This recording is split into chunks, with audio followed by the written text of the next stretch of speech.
అంటే భాస్కర్ గారు, మాకు బొమ్మరిల్లు భాస్కర్ గారు 20 years నుంచి తెలుసు, entertainment family oriented. So Siddhu గారు లాస్ట్ 40 నుంచి బాగా తెలుసు.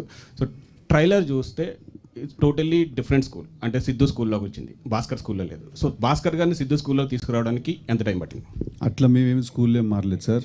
మాకు ట్రైలర్లో డిఫరెన్స్ అనిపిస్తుందండి. అంటే ఆయన సినిమాలు గత 5 సినిమాలు చూస్తే అది ఎందుకు అనిపించింది అంటే చెప్తా. ఎందుకంటే ఆయన జాన్రా షిఫ్ట్ చేశారు.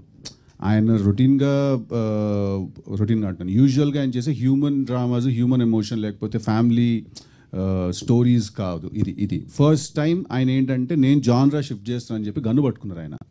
అందుకు మీకు అది డిఫరెంట్గా అనిపిస్తుంది. దాంట్లో ఇప్పుడు నేను ఏదో మాటేసరికి మీరు స్కూల్లో మారారు, ఎవరు స్కూల్లో వాళ్ళు ఉన్నారు? ఇది ఇంకొంచెం ఎక్స్ప్లెనేషన్ ఇస్తే దీనికే ఒక ఎక్స్ప్లెనేషన్ ఇచ్చేస్తాను. యాడ్ అని కూడా ఉంది. సరే, ఓకే. అంటే మీకు ఫ్యామిలీ అండ్ ఆడియన్స్ బాగా ఎక్కువ ఉంటారు. ఈ ట్రైలర్ చూస్తే కొద్దిగా అడల్ట్ డైలాగ్స్ ఉన్నాయి 2-3. సో ఇవి యాక్సెప్ట్ చేయడానికి మీకు ఎలా? లేదు, 1 or 2 words తప్ప. ఇది అవుట్ అండ్ అవుట్. ఇప్పుడు ఒక బొమ్మరిల్లు భాస్కర్ని నమ్మి వచ్చే ఫ్యామిలీని నేను డిసప్పాయింట్ చేయను, ఫస్ట్ పాయింట్. రెండోది ఏంటంటే, ఇందాక మీరు అడిగినట్టు జానర్ షిఫ్ట్ చేయాలి, ఒక యాక్షన్ సినిమా చేయాలి, లేదంటే ఒక గన్ను పట్టుకోవాలని నేను అనుకోలేదు. ఫస్ట్ పాయింట్, నేను ఒక థీమ్ రాశాను. ఇప్పుడు జాక్ అన్నది నేను ఇందాక ఇలా చూస్తుంటే అందరి మొహాల్లో ప్రతి ఒక్కరూ జాకే. ఈ జాక్ వాళ్ళు ఎలా తెలుసుకుంటారు? నేను ఒక జాక్, నాలో ఒక జాక్ని నేను ఎలా చూసాను, ఎలా మిస్ అయ్యానన్న ఒక కోపంలో నుంచి రాసిన కథ ఇవాళ నేను చూస్తున్నాను. ఇక్కడ ఇవాళ చెప్తున్నాను, ప్రతి ఒక్కరిలో ఒక జాక్ ఉన్నాడు. ఆ జాక్ కనెక్ట్ అవ్వాలన్నదే నా కోరిక. ఆ జాక్కి ఏంటంటే, ఎందుకు ఈ బ్యాక్డ్రాప్, ఈ యాక్షన్ ఇది తీసుకోవాల్సి వచ్చిందంటే, ఒక హయ్యెస్ట్ స్టేక్స్ ఉన్న ఒక బ్యాక్డ్రాప్ నాకు అవసరం పడింది ఈ థీమ్ చెప్పడానికి. అందుకే యాక్షన్ అండ్ గన్ తీసుకోవాల్సి వచ్చింది. అర్థమైందా? ఆ థీమ్ కోసం నేను ఈ బ్యాక్డ్రాప్ తీసుకున్నాను. ఆ బ్యాక్డ్రాప్ కోసం కథ రాయలేదు. అందువల్ల ఏంటంటే, స్కూల్స్ అన్నది ఎప్పుడూ మారలేదు.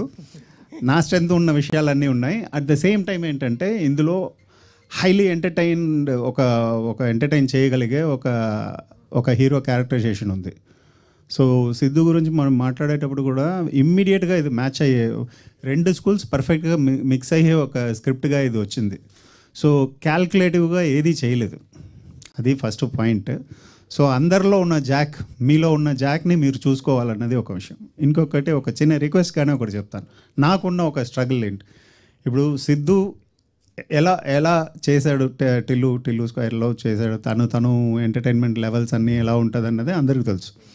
ద సేమ్ టైం నేను ఒక పాయింట్ చెప్దాం అనుకుంటున్నాను. అది నాకు ఒక బర్డన్గా ఉండకూడదు. అట్ ద సేమ్ టైం నేను ఆడియన్స్ని మ్యాచ్ చేయాలి. సో ఒక హీరోని అలా తీసుకున్నప్పుడు అది మ్యాచ్ చేయడానికి పర్ఫెక్ట్గా చేసుకుంటూ వచ్చాం. సో ఎంత సినిమా ఎంత చూసినా కూడా ఆ చెప్పదలుచుకున్న ఆ విషయం అన్నది ఈ హడావుడిల్లో పోకూడదు, మిస్ అవ్వకూడదు అన్నది. ఎందుకంటే లైఫ్ ఇంకొంచెం బెటర్గా ఉండడానికి ఏదో ఒక విషయం చేస్తాను, అది చేశాను, అది ఉంది. పై లేయర్లో ఫుల్ ఎంటర్టైన్మెంట్ ఉంది, కింద నా ఫిల్మ్ కూడా ఉంది, నా థీమ్